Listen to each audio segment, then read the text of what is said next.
Hello guys, mbanje kubasuhuza kandi nkubwira ngo none ngiye kukwereka ukuntu ushobora gufungura Binance Wallet account ukoresheje telefone yawe. Nimba ari ubwa mbere ugeze hano ntugende udakanze subscribe. None rero tudatinze reka nkwereke uko ubigenza. Ugiye gukanda kuri link usanga muri description y'ino video, urahita uhingukira ahantu hameze uko nguko handitse ngo help me unlock 1000 USDC. Undi uhita ukanda hariya hejuru handitse ngo sign up. Nurangiza uhita uza hano urahita ugera hano uhita ukanda hano handitse ngo urahita ukanda hano hasi handitse ngo sign up as an entity. Niho urahita ukanda aho ngaho dufresh turi kwerekera, then urahita bakwaka email yawe. Hano barahita bakwaka amazina yawe, hano urashyiraho izina ushaka, ni nka username ushobora kwandikamo izina ukarenzaho umubare ugashyiraho izina rimwe, icyo making sure yuko wanditsemo izina ryawe ushaka ukarenzaho n'umubare kugira ngo ribe ryihariye. Ubundi ukahita ukanda next ugategereza gato bagahita bakwaka email. Hano urashyiramo email yawe ukoresha, ndetse ushobora no kuba uri bwasesinga iri muri telefone yawe, kuko email ushyizemo hano niyo bakohererezaho code ya verification. Ubundi uhita ukanda next,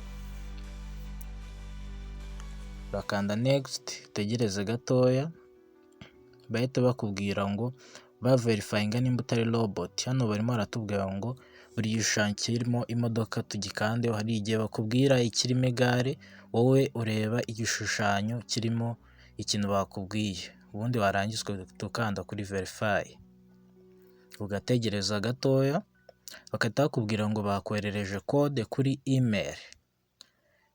Ikintu uhita ukora rero uhita uza ukajya muri Gmail yawe wihuse, ukahita ujya muri Gmail yawe, kanze mbibereke neza byose.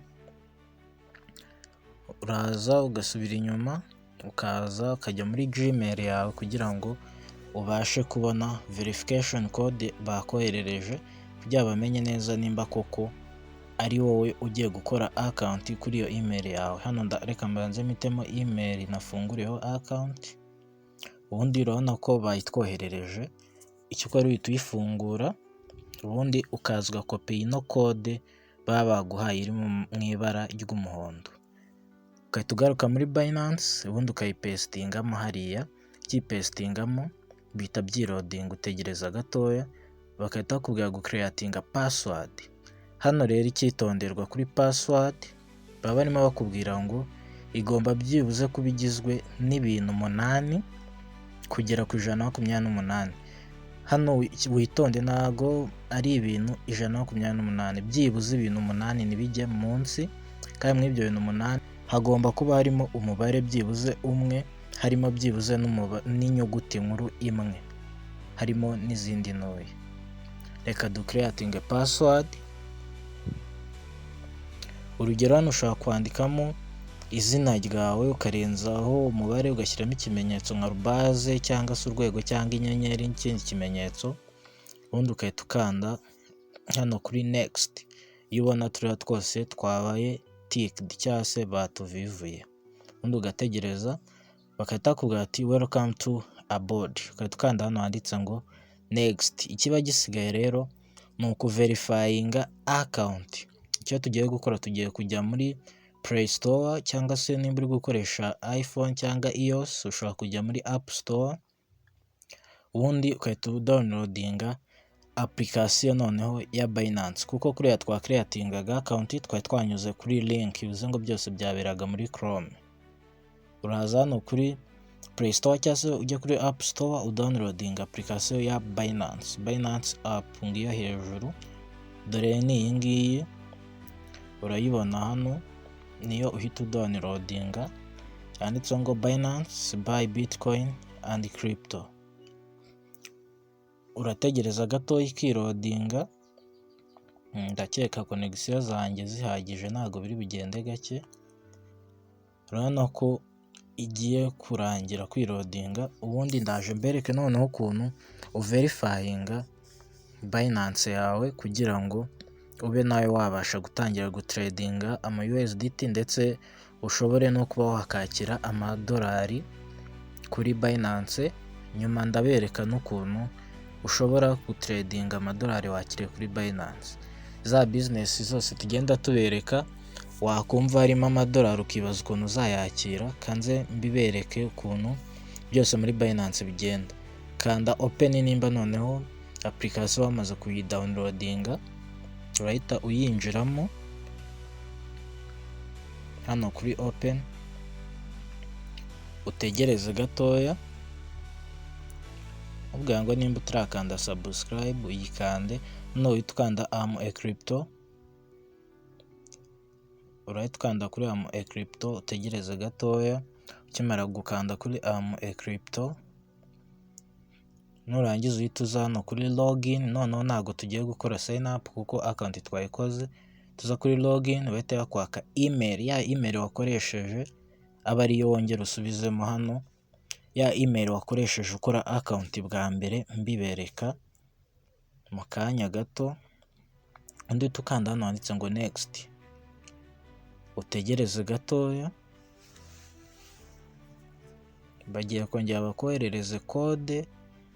Hano uhita ushyiramo ya password, noneho ya yindi twa creatinze imwe nababwiraga igomba kuba igizwe byibuze n'ibimenye na element 8. Ukanda next, ubundi nurangiza uhita uza hano, bakoherereje indi code kuri ya email. Bino bintu biba bifite security, naberetse ukuntu bajya kureba code kuri email. Urasubira inyuma ujye muri Gmail, nurangiza urebe code bakoherereje. Urabona ko ngiyi bayitwoherereje, uhita ukandaho wongera ukopi ino code, kande copy, nurangiza uhita usubira muri Binance, ubundi uyipestingemo. Birahita byirodinga ako kanya, urategereza gatoya, urategereza. Hano none urabona ko ugeze muri account, bakubwira ngo complete your identity verification. Hano none tugiye kuverifyinga Binance yacu. Mbibutsa ko kugira ngo verifyinge ugomba kuba ufite ID cya passport. Rero tukanda ari handitse ngo verify, utegereze gato, uraza hano baba bari kubwira yuko ugomba gukora ino verification byibuze mu minota 7. Hano nta kindi ukora, urahita uza ukanda hano handitse ngo continue, personal information, government issued ID, liveness check. Bino nibyo baba bagiye gukora, bino byose banditse hano, personal information, government issued ID na liveness check. Ubundi kandi hano handitse ngo continue, urakanda hano kuri continue, ubundi utegereze gatoya. Ntago bitinda, ni ibintu byoroshye cyane, nawe wakikorera. Icyo usabwa ni ugukanda subscribe kugira ngo tuzajye dukomeza kubana no mu zindi videos. Noneho hano ugeze, ugiye gushyiramo amazina yawe uko neza ameze ku ndangamuntu. Urashyiramo amazina yawe uko ameze neza ku ndangamuntu. Nimba ufite amazina 2, hano mo hagati urahataruka. Nimba ufite 3, urarishyiramo irya gatatu hari hagati. Undi hano bahite baza bakubaze igihugu cyawe, tukanda uhitamo Rwanda, cyangwa nimba uri ni Burundi uhitamo Burundi. Igihugu cyose waba urimo, igihugu ufitiye indangamuntu. Undi hano ushyiramo igihe wavukiye, date of birth, ushyiramo igihe wavukiye neza nk'uko cyanditse ku ndangamuntu. Hano iyo ubibusanyije ntago bajya basebutinga verification yawe. Hano noneho uhita bakwaka address, nimba uri mu Rwanda wandikemo Kigali Rwanda, nimba uri Burundi ushaka kwandikamo wenda Burundi n'umujyi waho.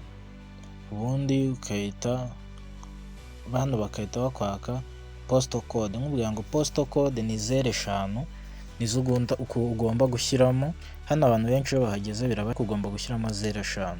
Hano uhita ushyiramo umurwa mukuru w'igihugu urimo, hano reka dushyiremo Kigali, ubundi nurangiza kandi continue. Hano baba bari kukubaza nimba ugiye kuverifyinga ukoresheje passport cyangwa ID card. ushobora gukoresha pasiporo cyangwa ugakoresha indangamuntu. Hano rero twe twihitiremo ID card kuko abantu benshi niyo dufite, ariko n'ukoresha pasipoti yakoresha hano, yakemeza hano ruguru agakanda continue. Hano noneho tugiye gufotora indangamuntu yacu. Hano baba bagiye kuguhitishamo nimba uri buyifotore cyangwa wari usanzwe uyifite muri telefone ifotoye. Noneho twebwe tuyifotore, uhita ukanda hano kuri continue.